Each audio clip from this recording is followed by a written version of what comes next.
اور اس یونیورس کو اگر کسی نے بنایا ہے تو وہ اس کے اندر تو نہیں ملے گا۔ تو آپ کی ساری امیدیں ٹکی ہے ان دو سوالوں پر کہ بگ بینگ سے پہلے کیا تھا اور یونیورس کے باہر کیا ہے۔ اب اس سوال کے جواب دینے سے پہلے میں چاہتا ہوں کہ ہم اپنے دماغ کو خالی کریں الٹی سیدھی چیزوں سے، تاکہ ہم صحیح طریقے سے کھلے دماغ سے سوچ پائے اس سوال کے بارے میں۔ اس لیے پہلے یہ سمجھے کہ اگر کوئی خدا ہے بھی تو پھر بھی وہ آپ کا اللہ نہیں ہے۔ کیوں؟ کیونکہ 25% لوگوں کو مسلمان بنا کر، 75% لوگوں کو کافر بنا کر، ان کے دلوں پر مہر لگا کر اور ان کے آنکھ کان بند کر کے آپ سے کہتا ہے کہ لڑو جا کے ان سے۔ اگر وہ چاہتا تو سب کو مسلمان بنا دیتا یا کافروں کے اوپر کوئی مہر نہ لگاتا۔ سچا خدا تھوڑے ہی لوگوں کو آپس میں لڑوائے گا۔ پچھلے سال ترکی میں بھوکمپ سے کتنے معصوم لوگ مارے گئے، کتنے مسلمان مارے گئے۔ اللہ اپنے ہی لوگوں کو کیوں مارے گا؟ پھر سورہ مسد میں اللہ ابو لہب کو، ایک معمولی آدمی کو بد دعا دے رہے ہیں کہ تیرے دونوں ہاتھ ٹوٹ جائے، لیکن اللہ اس کا کچھ بھی بگاڑ نہیں پائے۔ جب ابو لہب مرا تب بھی اس کے دونوں ہاتھ سلامت تھے۔ آگے ابو طاہر القرمطی جب مکے پر حملہ کرتا ہے تب وہاں حج کر رہے 20,000 حاجیوں کو گاجر مولی کی طرح کاٹ دیتا ہے اور کعبے کے اوپر پیشاب کرتا ہے، اس پر آگ لگا دیتا ہے اور کالا پتھر حجر اسود کو لے جا کر اپنے لیٹرین میں استعمال کرتا ہے۔ اللہ نہ تو اپنے حاجیوں کو بچا پاتا ہے اور نہ ہی اپنے کالے پتھر کو۔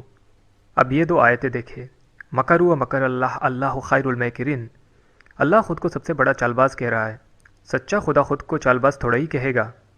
اور یہ آیت دیکھیں، یضل اللہ من یشاء و یہدی من یشاء۔ اللہ ان کی راہ بھٹکاتا ہے جن کو وہ چاہتا ہے اور ان کو راہ دکھاتا ہے جن کو وہ چاہتا ہے۔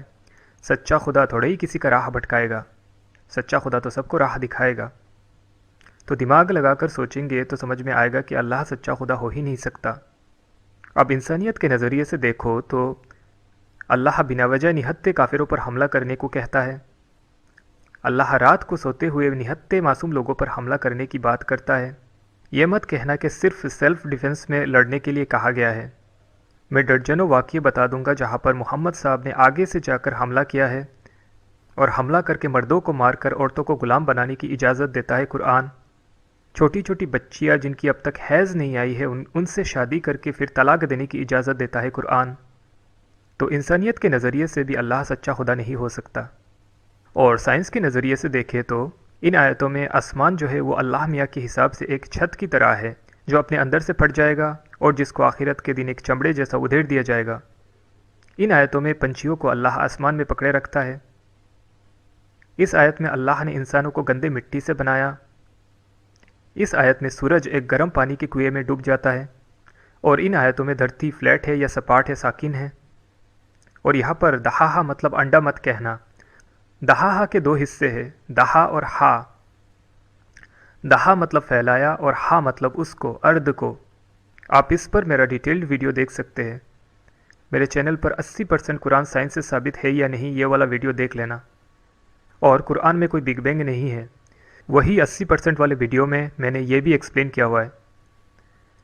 زمین اور آسمان کو الگ الگ کر دینا بگ بینگ نہیں ہے، اور اگر زمین کو میٹر اور سماویت کو سپیس مانے تو پھر بھی یہ آیت غلط ہے، کیونکہ سپیس کا ایکسپینشن ہوا ہے، سپیس میٹر سے الگ نہیں ہوا ہے۔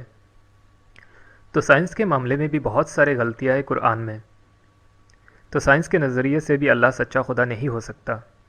تو اب جب یہ بات کلیئر ہو جائے کہ اللہ سچا خدا نہیں ہے تو اپنے آپ کو شانت کر کے اور اپنے دماغ کو کھول کر کے چلیے اس سوال کا جواب دینے کی کوشش کرتے ہیں کہ بگ بینگ سے پہلے کیا تھا اور یونیورس کے باہر کیا ہے۔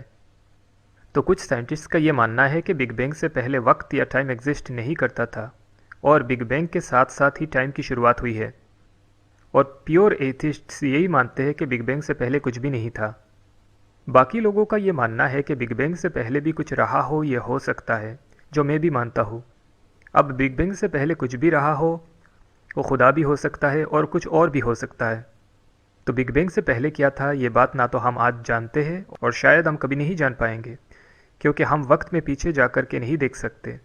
اب اس یونیورس کے باہر کیا ہے تو اس کے بارے میں ہم نہیں جانتے، اور شاید کبھی جان بھی نہ پائے، کیونکہ اسپیس جو ہے وہ روشنی سے بھی تیز گتی سے پھیل رہا ہے، جس کا مطلب ہے کہ گیلیکسیز جو ہے وہ لائٹ کے گتی سے بھی تیز ایک دوسرے سے دور جا رہے ہیں۔ تو ہمارے لیے اپنے نزدیکی تارا منڈل پرکسیما سینٹیوری تک پہنچ جانا ہی بہت بڑی بات ہے۔ برہمانڈ کے باہر جانا تو بھول ہی جاؤ۔ ہمیں تو یہ بھی اچھے سے نہیں پتا ہے کہ یونیورس کی ایگزیکٹ شیپ کیا ہے۔ ہم آئیڈیا لگاتے ہیں کہ سلنڈریکل ہے، اور ہر سیکنڈ یونیورس کا کچھ حصہ ہمارے ویزیبل رینج سے باہر جا رہا ہے یونیورس کے ایکسپینشن کے کارن۔ تو یونیورس کے باہر کیا ہے یہ ہم شیورٹی کے ساتھ شاید کبھی بھی نہ جان پائے۔ تو یونیورس کے باہر کیا ہو سکتا ہے؟ آئیڈیا لگائے تو یونیورس کے باہر کچھ بھی ہو سکتا ہے، اور بھی یونیورسز ہو سکتے ہیں، یعنی کہ ملٹیورس ہو سکتا ہے، ایک ٹوٹل وائڈ بھی ہو سکتا ہے جہاں پر کوئی اسپیس ٹائم نہ ہو، اور بالکل ہمیں کوئی خدا بھی مل سکتا ہے۔ اس کے کچھ پاسبلٹیز ہے، حالانکہ چانس بہت کم ہے۔ اسلام کے اوپر آپ کو ہندی یا اردو میں ڈیبیٹ کرنی ہے تو ایڈم سیکر یا ایکس مسلم ساحل کے چینل پر جا سکتے ہو آپ، اور اگر انگریزی یا عربی میں ڈیبیٹ کرنی ہے تو کرسچن پرنس چینل پر جا سکتے ہو آپ۔